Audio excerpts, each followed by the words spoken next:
Day 3 is just a short time away from turning into Day 4, and there are lots of moves to be made. I'm Lon McCarran with Norman Chad and Kara Scott, and we get a look at Gail Bowman, the chip leader at the start of this Day 3. Not many women playing in this year's main event, but the ones who are here are playing quite well. Jason Somerville fighting to keep his name among the leaders. The 25-year-old hoping small ball leads to a very large paycheck. Two-time bracelet winner Vanessa Selpst has doubled her stack on Day 3. The pride of Yale Law School, the legal eagle, is a card shark. Danny Johnson will be featured in Mike Check. He's 26, he's from Hawaii, and he's a tad different than most mainland types. Watch yourself. Shake it fast, but watch yourself. JJ Lowell has chips, and both his parents have PhDs. Wow, my parents don't have PhDs. Maybe that's why I never have chips. Current chip leader Ben Greenberg closing in on $1 million. And what a gamer he is, playing with a broken bone in his left hand. So Greenberg in first, JJ Lowell in third. 974 players remain, chasing $8.5 million. JJ Lowell is the wild card in there. The amateur among rounders is very aggressive.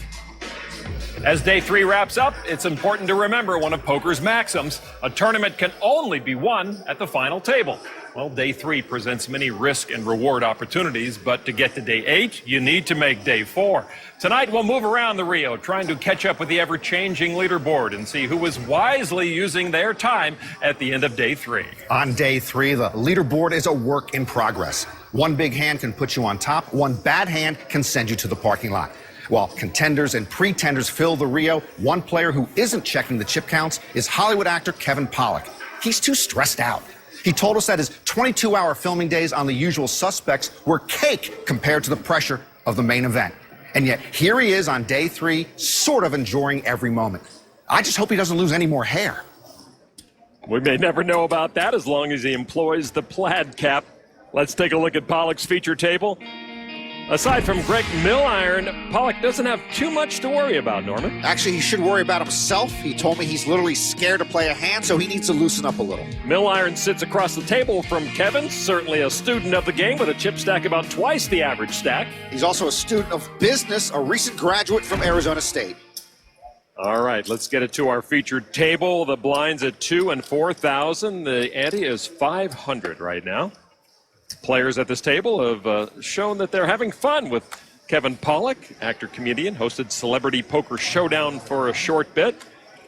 Kevin on the Jack Links beef jerky hole, Cam with ace-jack. He actually hates tournaments, hardly ever plays them. He's a cash game player through and through. 9. Raise to 9,000. And he's going to make a min raise plus 1,000, raise to 9,000 from Pollak. You know, if an actor-comedian wins this thing, the main event is going to be overrun by the Wayans brothers next year. That would double the size of the tournament right there. Greg Milliron in the small blind with King-Jack offsuit. The kid is new to the table, so let me advise him. If Kevin Pollak raises from early position, you should be folding King-Jack offsuit. He calls for 7,000. He's a kid with a dream. Big blind fold, so heads up, Milliron and Pollak. Pollak with the bigger jack. Here's the flop tray. Ace for top pair for the actor born in San Francisco. Milliron checks. Pollak bets 11,000. Okay, King-Jack was so-so before the flop. Now it's below so-so after the flop. I'm trying to help the kid. It's not like he went to Yale. The ASU grad seeking his first World Series cash. He is the chip leader at this table. But he will fold to Kevin Pollak. Oh, Kevin flashes a little friendliness. And so Kevin Pollak up to over 223,000. Glad I didn't see a jack on the flop. Would it cost you a little? Oh, what it cost me. What happened there? I didn't see. Pollak takes the small pot from Milliron, a slightly different type of opponent than he finds in his Hollywood home game. Riley, everybody. Riley. I've actually played in Hollywood home games probably since I moved to LA almost 30 years ago. I only started hosting my own weekly game about 2 years ago. Everyone shows up around 7 o'clock for some food, then cards in the air about 7:30. And then the laughs begin. You know what I've come to do recently? To sing lyrics as Johnny Carson. Mama say, mama say. That is great banter. You got to bring it, you know? I think I have to pay you off. 2 pair. Oh, no! Tonight, sitting to my right, the wonderful Rob Riggle. Riggs, you just get done working on something? Just the ESPYs. Oh, how was that? He just hosted the ESPYs. Doug Benson, a great comedian. And then Stephen Collins on my left, famous, wonderful actor that people love as well. So, one comedian to help kind of loosen things up with me, and then the rest of them very serious, annoying actors. I did not know that. What makes the home game the most successful? At least one of my friends loses more than he wanted to. That makes me very, very happy. Kevin graciously invited me to his home game. I declined. Then he insisted I come when I told him how bad of a no-limit hold'em player I am. So, there's a family of polar bears. They're at dinner one night. Are you making this up on the go or what? Are you making this up on the go or what? Don't be crazy, Nick. This is it's a documentary.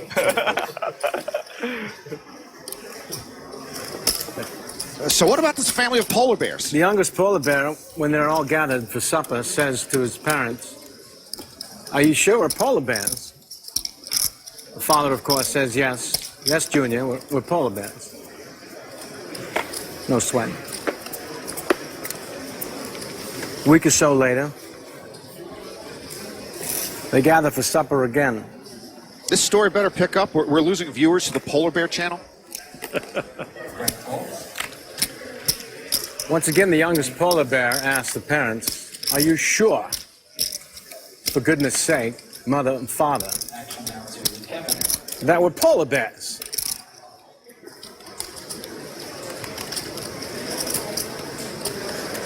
$9,000. He's going to raise and tell the joke. Father polar bear says yes. For goodness sake, yes, we're polar bears. Lance Keating's wondering if Kevin's telling the polar bear story to put him on tilt. A week or so later, Keating calls. they gather for supper once more, and the youngster says, "Are you sure? Are you completely sure that we're polar bears?" The father slams down his giant paw and says, "Yes, your mother is a polar bear. I'm a polar bear. Your siblings are all polar bears. Why do you keep asking?" He tells jokes and flops top pair. Well, I love Kevin, but if you can't deliver the punchline before the flop, you've got to shorten the joke. 11. 11,000 from Kevin Pollak. The young polar bear says, "Because I'm freezing my off." Kevin's dying in here. And Keating's considering check raising Kevin just to punish him for the polar bear joke. 6 high for Keating.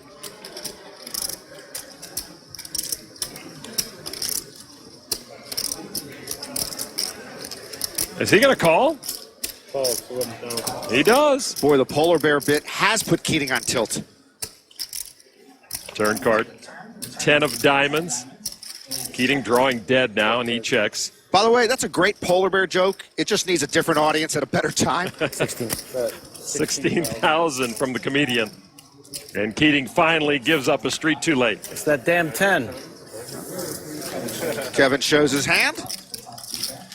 And Kevin also probably wondering what went wrong with the polar bear joke. You see, I should have reiterated that last question. Are you sure for polar bears? Yes, yes. Why do you keep asking? I think that was the part that got lost in the betting. I think when the father said, "Why do you keep asking?" I personally was so amazed that you were just playing the hand like nothing while telling this joke in a Christopher Walken tone that I was so amazed. He was not amazed at all, by the way. He didn't hear a thing you said. Nope. He just saw the 11,000 you tossed out there. And Kevin Pollak gets paid off for the joke and for having the best hand. Into the sea of tables we go. Let's catch up with the champion of the big one for one drop, Antonio Esfandiari with pocket eights. He just called the all-in of silly bands inventor Robert Croak holding ace-queen off. The magician in massage knockout mode. Is it heads or tails? The entrepreneur in hoodie stormy weather You want mode. heads or tails? Boy, it made you even better. You want tails? I want heads. Heads, Matt. Capiche? You know what heads looks like, right? You can imagine 8 deuce deuce, that's heads. Ace deuce 3, it's tails. Don't want tells. Punish him. Croak looking to double up. No ace, no queen for Croak. That flop was more heads than tails.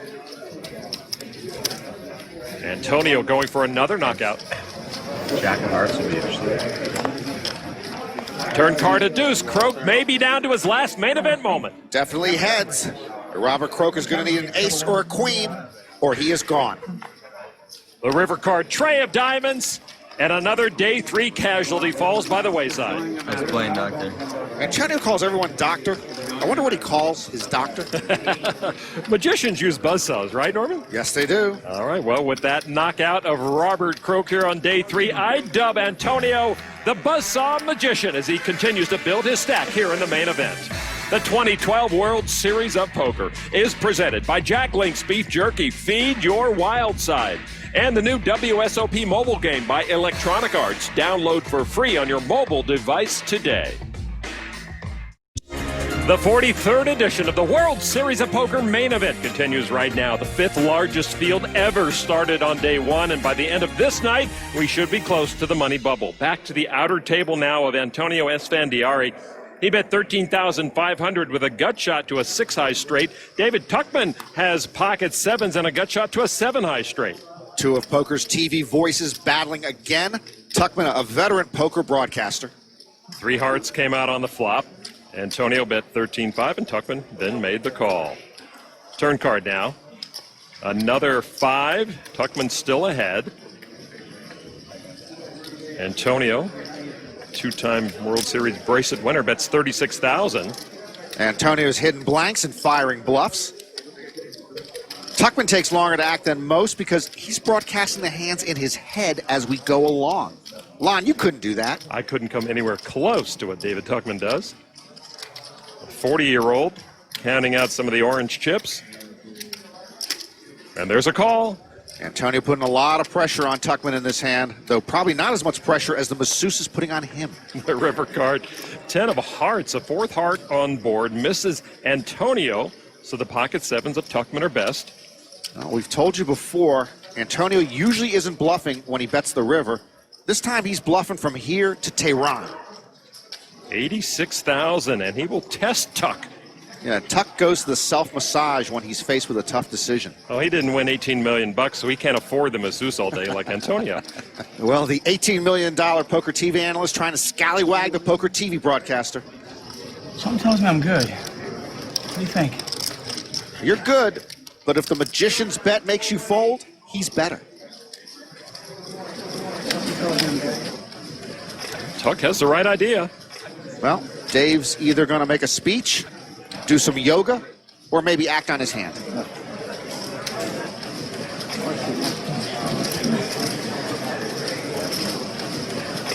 He calls. Antonio shows him ace deuce. One poker voice trumps the other. Nice call, David Tuchman. And Tuchman will take that pot as he smelled something fishy coming from Antonio, and he was right. Well, the scary thing about Tuchman's call, even if Antonio was bluffing the whole way, he could have made a flush on the river with any heart in his hand. So Tuchman up to almost 420,000 chips after that gutsy call on the river against one of the game's best. No one's going to tell him. Should have gone all in. And Antonio sits with a little shorter stack now. All right, let's move over to the secondary featured table. Check in on bracelet winner Jason Somerville. He is the chip leader at this table with almost 553,000. He told us earlier that the main event brings out the best in every player.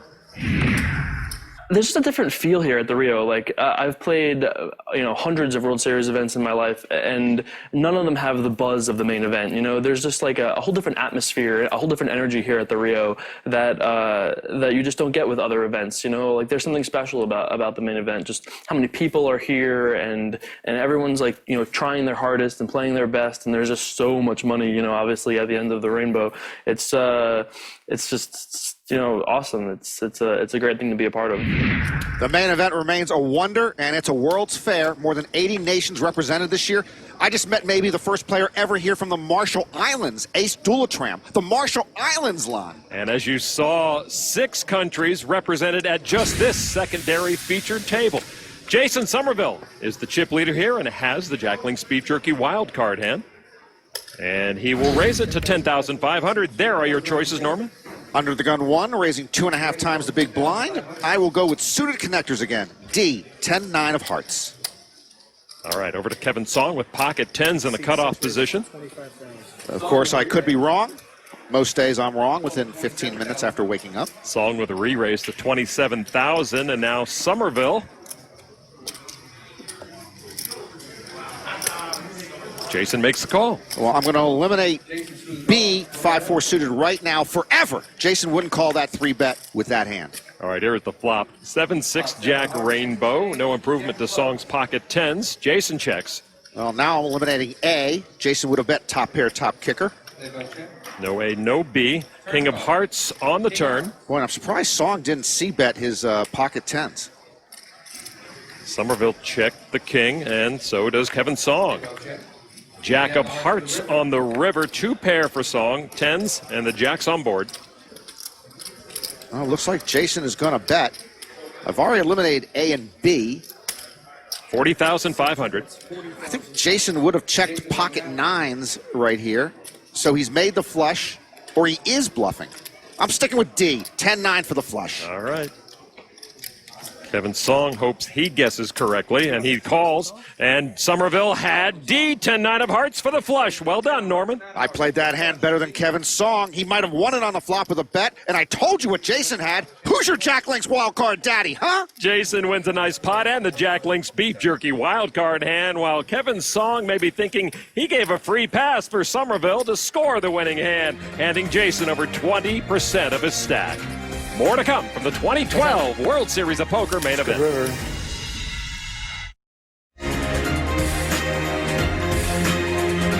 It's the crown jewel of poker, the World Series of Poker main event, and the bracelet that comes with it. Each day brings more clarity to the main event, and as we near the end of day 3 here, there are relative unknowns in the poker world who are making some noise. One of those players is an amateur from Houston, Texas. Kara Scott has more. AJ Jedgelowo is a self-confessed serious amateur player. He was born in England and moved to the U.S. as a child, and he now lives in Houston, Texas, working as a medical researcher. He had his first big live result when he won the World Series of Poker circuit event in New Orleans last May for over $200,000 against a really tough field. At the moment, he's currently one of our chip leaders. He says he likes playing with the big stack because he's primarily a cash game player, and it gives him a little bit more room to get creative. When I asked him if he had any thoughts of going pro, he said, "We'll see on day 7.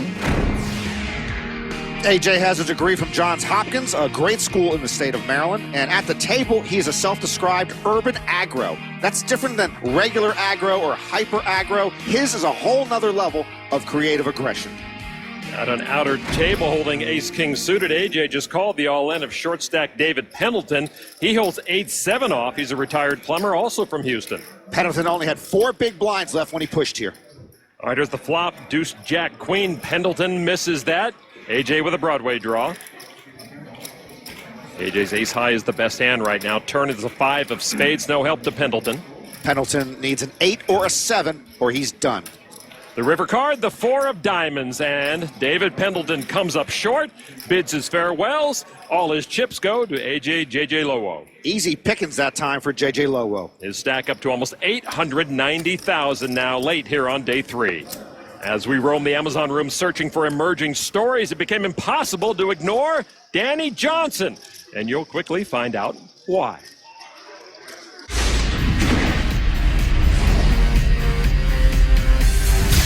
Yeah, I play college basketball. Wouldn't really call myself a player, more as like a bench rider who just loved life. Don't do it. You must piss so many people off. Oh my God, if you're over 50, you hate me. Literally past 11 o'clock, you want to kill me. We need catheters. We should have like a poker catheter.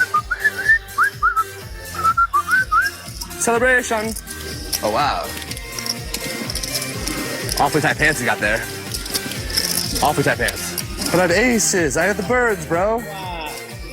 But I should have flattered because I'm a fish. Can't believe I'm such a nit. Honestly, can't believe it. Oh, I missed it. Defense. Sorry, guys.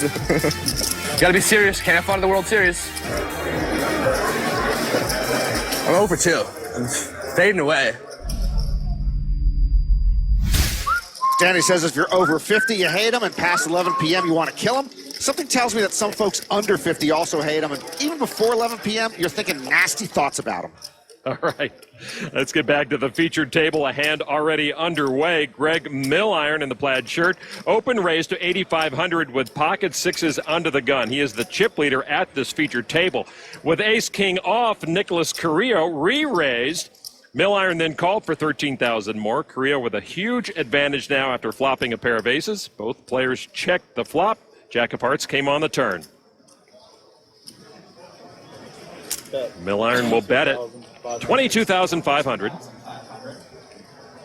Carrillo just seems somewhat uncomfortable with his hand. Top pair, top kicker with a gut shot to the nut straight apparently ain't what it used to be. Well, he's got chips in hand and a call from Carrillo. Milliron can't like that. River card. 5 of diamonds hits neither. Carrillo's pair of aces is best. 3 diamonds on the board. Milliron is going to stab at it again. Boy, he is relentless. Well, he didn't collect all those chips by being timid. That's 45,000 with his small pocket pair. And Carrillo still looks uncomfortable. But I would think this is what he wants. I mean, if you check that flop, one would think he's trying to induce Milliron to bluff, and Milliron has obliged on the turn and on the river. Carrillo started the hand with almost 300,000 chips, but will finish it with about 50,000 less as he folds. Deuces. Deuces? A well-timed bluff on the river earns Milliron the pot. Let's hear what Joe Navarro thought about Greg's body language. Every hand in poker is a learning experience. And here we have Greg, who is new to the table. And you can see that he is very tense, he's very stoic. And that's probably one of the best ways to hide your tells, is by not being observable, by hiding in the open, by just not moving and not expressing any emotions on the face. I'm hoping Joe Navarro took a pay cut from last year. Hiding in the open. That's Jimbo Jambo to me. And it earns Milliron the pot. Under 1,000 players now in the main event. At an outer table of past champs all in. 95 main event winner Dan Harrington put his last 14 big blinds to work with Queen 5. Russell Thomas with ace deuce trying to score the knockout. The great Dan Harrington was running low and made a move. No immediate help to Dan on the flop. Thomas, a 24-year-old actuary from Hartford, Connecticut. Harrington picks up a two-way straight draw. And Harrington now with 14 outs to stick around. The river card. Another 4. Russell Thomas scores the knockout. I hate announcing a Dan Harrington elimination, Norman. Yeah, one of the most decorated main event competitors of all time is out of here. Hall of Famer says goodbye. Russell Thomas gets a nice boost to his stack here on day 3 of the 2012 main event.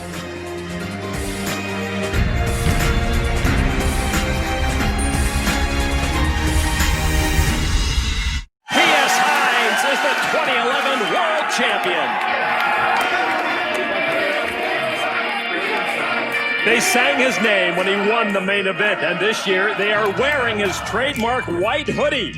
It seems that in the Amazon room and beyond, no matter where you look, players are wearing the same sweatshirt. I guess it could be worse. Martin Stashko could have won. Hines was eliminated earlier here on day 3, failing to make the money in his bid for back-to-back titles. As the numbers dwindle, the players inch closer to making the money. Let's check in with Robert Peltecki, a.k.a. Robbie Diamonds, who has a slightly above average stack. He's also in the white hoodie, but he's wearing zirconium-studded black underwear. Daniel Rudd doesn't quite have the white hoodie, but he does have a top 10 chip stack. And Rudd looking for his second main event cash in 4 years. Gail Bowman was the day 3 headliner to start, but has not gained much traction today. Maybe she should switch to a white hoodie. And as we go back to the secondary table, we check back in with Jason Somerville, who has nearly doubled his stack on day 3. Action has been folded to Somerville. Jason with a weak ace, ace-6, and he'll raise it up to 8,000.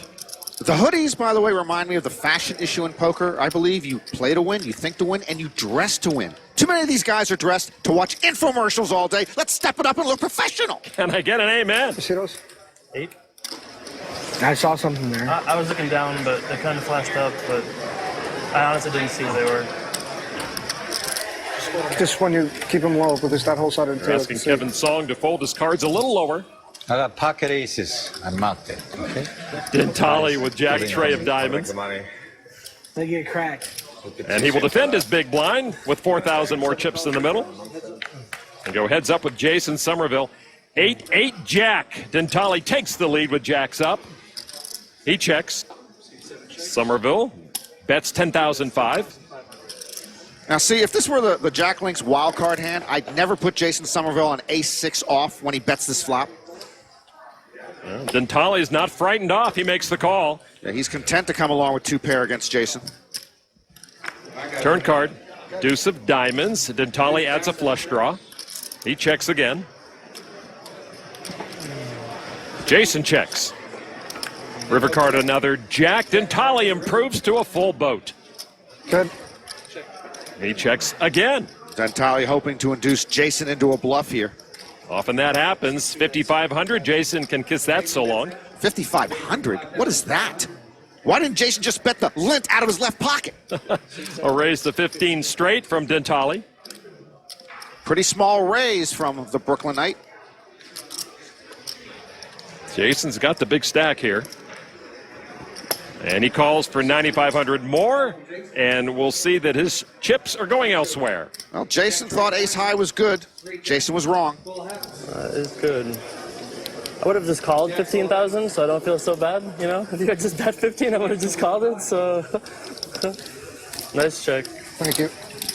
So Michael Dentale gets Jason Somerville to pay off that small check raise.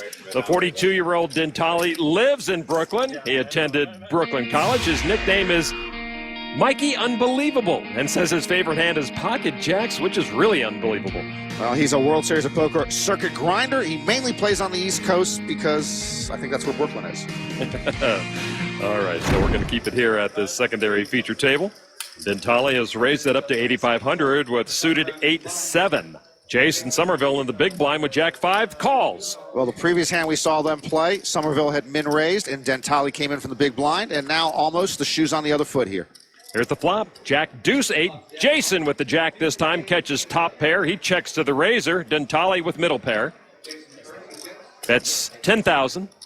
Well, the roles are reversed here. Jason this time content to sit back and let Dentale take the betting lead. And there's the call from Somerville. Gotta see a turn. And the turn card is good to Dentale. He picks up a straight flush draw. Jason checks his best hand, the jacks. Jason with a small ball clinic. See flops for cheap. Exercise pot control. It's all in my book. Dentale says, how about 20,000 this time? Well, as you mentioned, that was a big turn card for Dentale. He already had a pair of 8s, and now he's picked up a straight flush draw. Jason just with the call there, and they'll see a river card. River card, 4 of spades, a blank. Jason's hand is best. 4 of spades. That's a stupid card. What a beautiful hand gone down the tubes. I check. Dentale checks back. Jack is good. And he will watch Jason Somerville stack the chips. I'll show you because the cameras are going to see it anyway. That's how good I run. Completely dodged. 7, 8, 9 heart. Must be nice.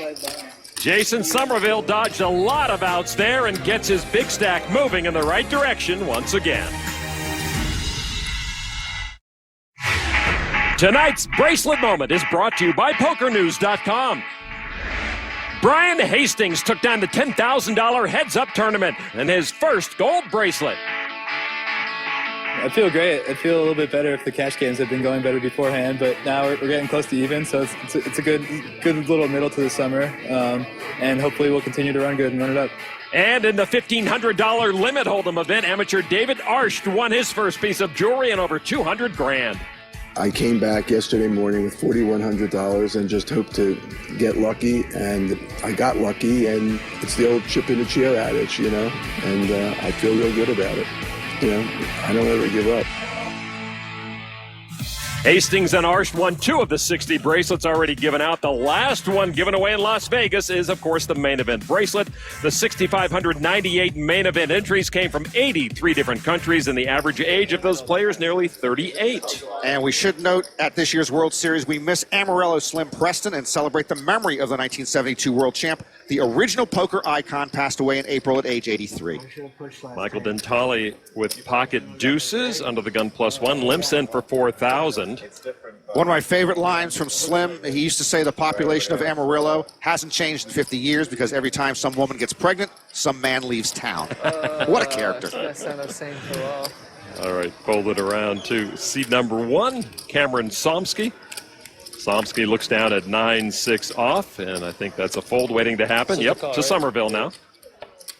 He calls with Queen 5 of clubs. Slim was the original poker boom, a bunch of appearances on The Tonight Show, 4 World Series bracelets, an incredible hustler. Folded over to the small blind, Michael Yasser Azad with pocket jacks. 46-year-old Iranian-born amateur from Atlanta. Come on, man. Well, everybody was limping until it got to Michael.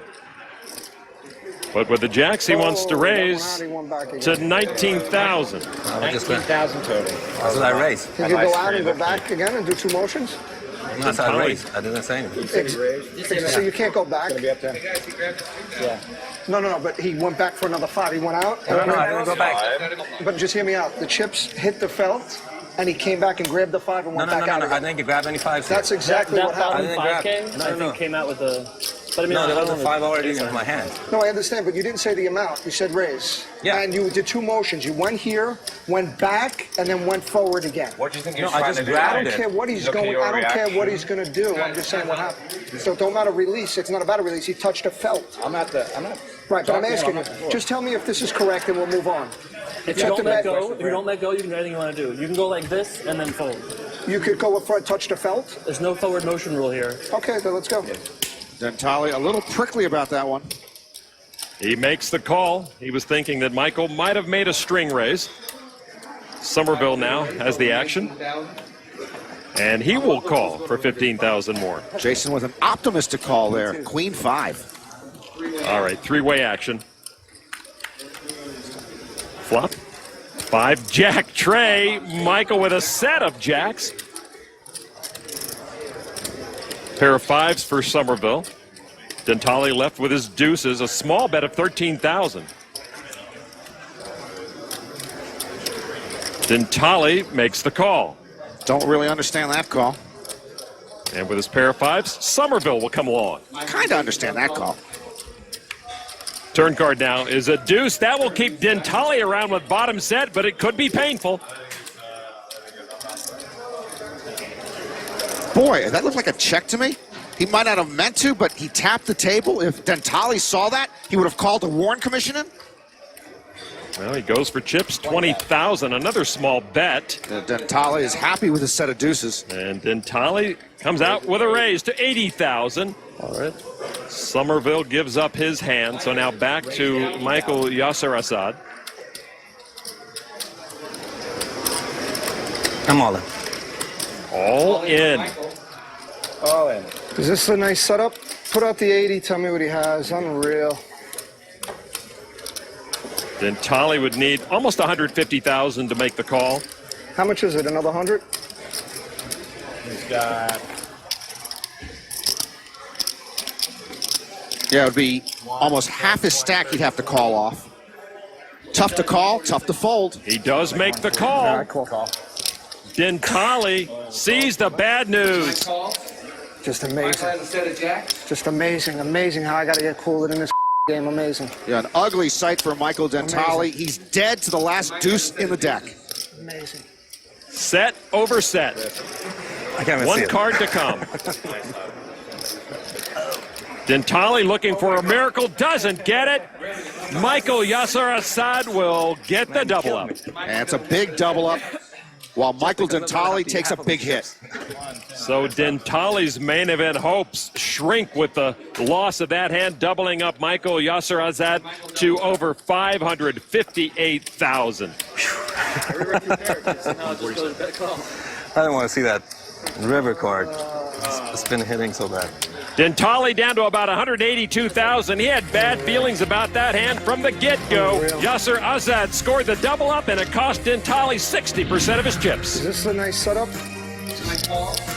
Just amazing. Just amazing. Whew. Unreal. Welcome back to day 3 of the World Series of Poker. We finally have our first player to cross the million chip threshold. David D'Alessandro is the chip leader with 1,073,000 chips. The New Jersey pro has 4 small cashes at this World Series, hoping for one large cash here at the main event for $8.5 million. There you see some big names who have hit the rail at an outer table. Action on Ben Alcober in the black shirt at the top of your screen. He has King 8 of diamonds. Henry Tran raised with Trey Deuce. Play me, man. Can we be friends? Would you like to play? Ton of chip, man. You don't need to play. It's the last couple of hands. You want to what? You want to try to give me some chip? One more play in the hand. Alcober with a re-raise. Tran talked Alcober into a re-raise. To review, Tran at the moment has 3 of clubs, 2 of hearts. If we were playing reverse hold'em, I think that's a top 10 starting hand. Reverse hold'em, I like it. Now, Tran is not going away. He 4-bets it to 43,000. Yeah, this is the new world of poker. Shootout at the OK Corral, and no one has a gun in his holster. Some of you might recall Tran from last year's main event. He was at the feature table with Daniel Negreanu. Alcober calls for 18,000 more, and look at the size of that pot, almost 95,000 pre-flop. All right, the flop. 9-4-7, that is pretty ugly. No pairs, no draws. Alcober with a big stack, and he got it playing this type of game. King 8 versus Trey Deuce. Alcober bets 32,000. Wow, Lon, they just don't stop. No. You know, when you lose all your chips, they don't give you any more. And here is another raise from Tran to 65,000. This is getting ridiculous. They both start with rag hands. They both miss the flop, and they both bet like they've got the nuts. And there's a call from Ben Alcober. And that call prompts an Ushka look from Tran. All right, turn card now. Another 9 that may allow them to rest their egos for a spell. No, I believe we could see 2 flops, 2 turns, and 2 rivers, and neither of these guys would have a hand. A check finally from Alcober. Tran likewise. Wow, they ran out of unbridled moxie. A deuce of diamonds. Oh, deuce. Tran with the smallest of pairs. Tran rivered the nuts. The best hand. He rivered the nuts, Lon. A pair of deuces never loses. Alcober now with just king high. Wow, here he comes again with a ton of heart. 165,000.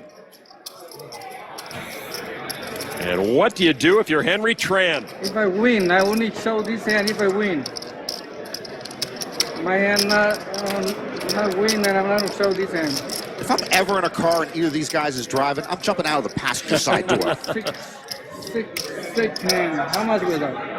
Tran is really thinking about this. Well, even if Tran's instincts tell him Alcober is bluffing, this is an enormous risk to be right. This would be for almost 2/3 of Tran's remaining stack. Tran cutting out the chips to call. Oh. He does call. What a call. Oh, my goodness. Yeah. King high. King high for Ben. Oh, wait. Okay, TV show this No damn thing. good. Look at Peltecki on the left. That's why I said eat with. No. Chip over here. Lon, that hand just advanced or regressed poker 50 years. 94,000 pre-flop in the pot. Over a $500,000 when the dust settled. I can see through his hand. That's the problem. Very good eye. Very good eye. That's the beauty of this game. That's why I said it's sick game. Sick game. Ladies and gentlemen, that is poker. Back of the feature table, Lance Keating open raise to 9,000 with ace-king. Kevin Pollak in the big blind holds king 10 of clubs. By the way, if Kevin Pollak has a really good penguin joke, this would be a great time for it. He already has chips invested in the pot, and he will come along with a call. 5,000 more. All right, here's the flop. 8-5-7 all hearts. Pollak comes up empty. Keating with a big advantage with a nut flush draw and ace high. Keating, the 37-year-old semi-pro from Indiana. And it looks like Pollock is going to borrow on his tight reputation here. He leads out 12,500. And all in from Lance Keating. Take that, funny man. Wow. Keating says, let's go. And I imagine Pollock will say, let's not. Don't do it to me, Kevin. He's not going to. There is the fold. Keating will take it with the aggressive action. And that's payback for the polar bear joke. Thanks, buddy. I appreciate it. So Kevin Pollock took a flyer from the big blind and came up empty. It happens. We'll wrap up day 3 of the 2012 main event in a moment. The 2012 World Series of Poker is presented by Jack Link's Beef Jerky. Feed your wild side. And the official WSOP store by Lids, customized hats, apparel, and more with your screen name at WSOP.com. On display near the feature table, this year's championship bracelet, more blinged out than ever with a retail price of $150,000. What do you mean a retail price of $150,000? There are stores selling the 2012 main event bracelet right now? You were in the whole 9 yards. Jimmy Tedeschi. Yanni Gogolak. Yeah, Yanni Gogolak, that's what I remember. Oh, that's right. Yeah. That's right. I grew up in Chicago area, that's what I remember. Kevin played the character Yanni Gogolak in the film The Whole 9 Yards, which took place in Chicago. Action here at this feature table on Mill Iron. He folds. All right, now it clicks. I love that movie. I love that, and I love you in that movie. This move here, in the beginning, my father was a great man. Thomas Chischin with King Queen in the small blind. A raise to 8,000. Pollock 7-4 suited comes along. Chischin and Pollock will see a flop. King 7. King trips for Chischin. Pollock pairs his 7. 10,000. Chischin bets 10,000. Mr. Hollywood flopped 2 pair and is drawing almost dead. I would remind Kevin Pollock of something right now, but he already knows it. Stand-up comedy is hard. The main event is harder. Pollock with a raise to 23,000. Oops. Boy, Kevin's picked the wrong time to turn to Clint Eastwood. Chischin, a computer engineer, might have more non-consecutive Z's in his last name than anyone west of the Mississippi. And there's a re-raise all in to over 83,000. I'm afraid of that. Made you guys fat before the end of the night. That's no good. Stand-up comedy is hard. The main event is harder. I don't think there's a real good chance you hit air on that flop. With the computer engineer bluff shove late on day 3 of the main event. With the money bubble coming. It's a hero call if I make it and I'm right. Oh my God, it's a hero call. Hero calls are for the movies, Kevin. Muck it. Wrong, I'm just the biggest stupid ever. No, you'd still be the second biggest, whatever you just said behind me.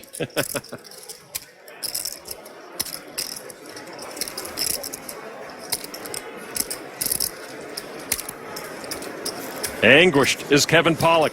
All night I've been showing. That was an entertaining fold. Of course, he could have made it a little sooner. Chischin will take the pot. Will he show? So it is. Kevin wants him to. Nope. I had him. You didn't. I had him. You didn't. Ah. Ah. I knew it. No, we didn't show. Everybody at home knows I hit the 7. So the book is now closed on day 3, and while Pollock's survival is a big story, so is David D'Alessandro's. He's chip leader at $1.1 million. If you're over $1 million, you should get 2 Ziploc bags. D'Alessandro followed by Sean Rice. JJ Lowo sits in 6th. Vanessa Selps has cracked the top 10. 720 players remain. Here is D'Alessandro with a recap of his day 3. It's been unbelievable. I started the day with like 140, and then within 20 minutes I'm up to 350, and then won a pretty big flip, had 550 for like the rest of the day, and then the last 20 minutes I took out 3 people. Day 3, boys. Main event day 3 started with optimism. That's it, we're playing poker? World Series of Poker main event? Over 1,000 players found their way to the exit, leaving 720 staring at the next big task, making the money. Kevin Pollak has an average stack with the stress mounting. It's a hero call if I make it and I'm right. If I'm wrong, I'm just the biggest stupid ever. Antonio Esfandiari, Daniel Negreanu, and Vanessa Selbst are on to day 4. It's been a fun table today. We had some high moments and some low moments, like when that moment was 7. That was definitely a low moment. For Norman Chad.